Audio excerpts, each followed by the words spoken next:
من عاصمة الثقافة العربية والإسلامية الشارقة، من قصر ثقافتها العامر بالآلة والدهشة والمعرفة والوداد، انطلقت ندوة الرواد في إطار فعاليات مهرجان الشارقة للشعر النبطي في دورته 19 مع نخبة من المبدعين والإعلاميين والمهتمين والنقاد من مختلف بقاع الوطن العربي الممتد.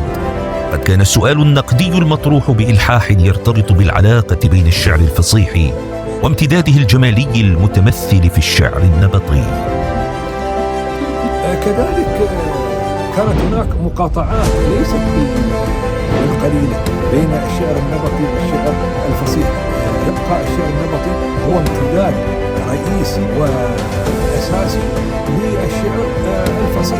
كثير من القوافي والأوزان، اللي نقول الأوزان في الشعر الفصيح هي ذاتها في الشعر النبطي.